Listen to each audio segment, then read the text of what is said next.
ಆಸ್ತಿ ಕಲಹ, ಎರಡು ಗುಂಪುಗಳ ಮಧ್ಯೆ ಕಲ್ಲು ತೂರಾಟ, ಪರಸ್ಪರ ಕಲ್ಲು ತೂರಾಟ, ದೊಣ್ಣೆಗಳಿಂದ ಹೊಡೆದಾಟ. ಬೆಳಗಾವಿಯ ನಿಪ್ಪನಾಳದಲ್ಲಿ ನಡೆದಿರುವಂತಹ ಘಟನೆ. ಆಸ್ತಿ ಕಲಹ, ಎರಡು ಗುಂಪುಗಳ ಮಧ್ಯೆ ಕಲ್ಲು ತೂರಾಟ ನಡೆದಿದೆ. ಪರಸ್ಪರ ಕಲ್ಲು ತೂರಾಟ, ದೊಣ್ಣೆಗಳಿಂದ ಹೊಡೆದಾಟ, ಬಡಿದಾಟ. ಬೆಳಗಾವಿ ಜಿಲ್ಲೆಯ ನಿಪ್ಪನಾಳದ ಬಿಲಕಾರ ತೋಟದಲ್ಲಿ ಘಟನೆ. ಬಿಲಕಾರ ಹಾಗೂ ಗಡಾದೆ ಮರ್ದಿ ಎಂಬ ಕುಟುಂಬಗಳ ಗಲಾಟೆ ಇದು. ಪರಸ್ಪರ ಕಲ್ಲೆಸೆತ ಗಲಾಟೆಯಲ್ಲಿ ಹಲವರಿಗೆ ಗಾಯಾಳುಗಳಿಗೆ ಗೋಕಾಕ್ ಮೂಡಲಗಿ ಆಸ್ಪತ್ರೆಯಲ್ಲಿ ಚಿಕಿತ್ಸೆ ಕೊಡಿಸಲಾಗ್ತಾ ಇದೆ.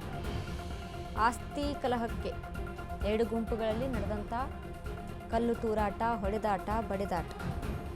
ಬೆಳಗಾವಿ ಜಿಲ್ಲೆಯ ನಿಪ್ಪನಾಳದ ಬಿಲಕಾರ ತೋಟದಲ್ಲಿ ನಡೆದಿದ್ದಂಥ ಗಲಾಟೆ. ಬಿಲಕಾರ ಹಾಗೂ ಗಡಾದೆ ಮರ್ದಿ ಎಂಬ ಕುಟುಂಬಗಳ ಗಲಾಟೆ ಇದು. ಆಸ್ತಿ ವಿಚಾರಕ್ಕೆ ನಡೆದಿರುವಂಥ ಗಲಾಟೆ.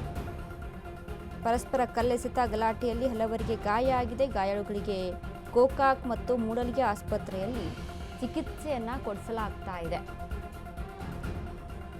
ಆಸ್ತಿ ವಿಚಾರಕ್ಕೆ ಸಂಬಂಧಪಟ್ಟಂತೆ ಗಲಾಟೆಗಳು ನಡೀತಾ ಇರುತ್ತೆ. ನಾವು ಕೂಡ ಗಮನಿಸಿರ್ತೀವಿ. ಅದು ಎಷ್ಟರ ಮಟ್ಟಿಗೆ ತಾರಕಕ್ಕೆ ಹೋಗುತ್ತೆ ಅಂತ ಅಂದರೆ, ಈಗ ನೋಡಿ, ಈ ಘಟನೆ ಕೂಡ ಹಾಗೆ ಆಗಿರುವಂಥದ್ದು. ಯಾರ ಜೀವ ಸಹಿತ ಹೋದ್ರೂ ಪರವಾಗಿಲ್ಲ ಅನ್ನುವಂಥ ನಿಟ್ಟಿನಲ್ಲಿ ಗಲಾಟೆ ತಾರಕಕ್ಕೆ ಏರ್ಬಿಟ್ಟಿರುತ್ತೆ. ಆಸ್ತಿ ವಿಚಾರಕ್ಕೆ ಸಂಬಂಧಪಟ್ಟಂತೆ ಎರಡು ಗುಂಪುಗಳ ಮಧ್ಯೆ ಗಲಾಟೆ ನಡೀತಾ ಇರುತ್ತೆ. ಬಿಲಕಾರ ಹಾಗೂ ಗಡಾದೆ ಮರ್ದಿ ಎಂಬ ಕುಟುಂಬಗಳ ಗಲಾಟೆ ಇದು.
ಹುಡುಗ ಎಲ್ಲರಿಗೂ ಒಂದೊಂದು ಕೊಡ್ರ ಅಲ್ಲಿ.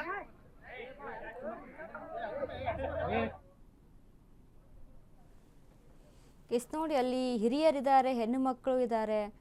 ಏನೋ ಗಲಾಟೆ ಇರ್ಬೋದು, ಏನೋ ಆಸ್ತಿಗೋಸ್ಕರ ಇದ್ರೂ ಕಾನೂನಿನ ಮುಖಾಂತರ ಅದನ್ನು ಬಗೆಹರಿಸ್ಕೊಳ್ಳುವಂಥ ಕೆಲಸ ಮಾಡಬೇಕು. ಈ ರೀತಿಯಾಗಿ ಕಲ್ಲು ತೂರಾಟ, ದೊಣ್ಣೆಗಳಿಂದ ಹೊಡೆದಾಟ ಅಂತ ಅಂದಾಗ ಯಾರಿಗಾದ್ರೂ ಪ್ರಾಣಕ್ಕೆ ಅಪಾಯ ಆದರೆ ಏನು ಮಾಡೋಕ್ಕಾಗಲ್ಲ ಆಗ. ಸೊ ಹಾಗಾಗಿ ಮುಂದಿನ ದೊಡ್ಡ ಒಂದು ದುರ್ಘಟನೆಯನ್ನು ತಪ್ಪಿಸ್ಕೊಳ್ಳೋಕ್ಕೆ ಸರಿಯಾದ ಮಾರ್ಗ ಅಂತ ಅಂದರೆ ಕಾನೂನಿನ ಮುಖಾಂತರ ಹೋರಾಟವನ್ನು ನಡೆಸುವಂಥದ್ದು.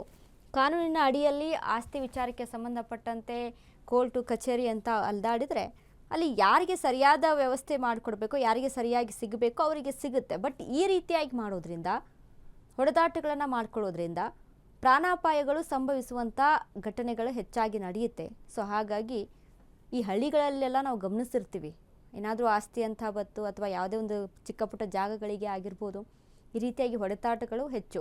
ಆಮೇಲೆ ನೋಡ್ಕೊಳ್ಳೋಣ ಕಾನೂನು ಕಚೇರಿ ಅಂತ, ಮೊದಲು ಕಲ್ಲು ದೊಣ್ಣೆ ಬೀಸಾಡ್ಬಿಡೋಣ ಅಂತ ನಿಂತು ಬಿಡ್ತಾರೆ. ಸೊ ಹಾಗಾಗಿ ಇಂಥ ಘಟನೆಗಳು ಹೆಚ್ಚಾಗಿ ನಡೆಯುವಂಥದ್ದು ಹಳ್ಳಿ ಸೈಡ್ಗಳಲ್ಲಿ ನಡೀತಾ ಇರುತ್ತೆ. ಬಟ್ ಇದನ್ನು ಕಾನೂನಿನ ರೀತಿಯಲ್ಲಿ ಸರಿಪಡಿಸ್ಕೊಳ್ಳೋದು ಒಳಿತು.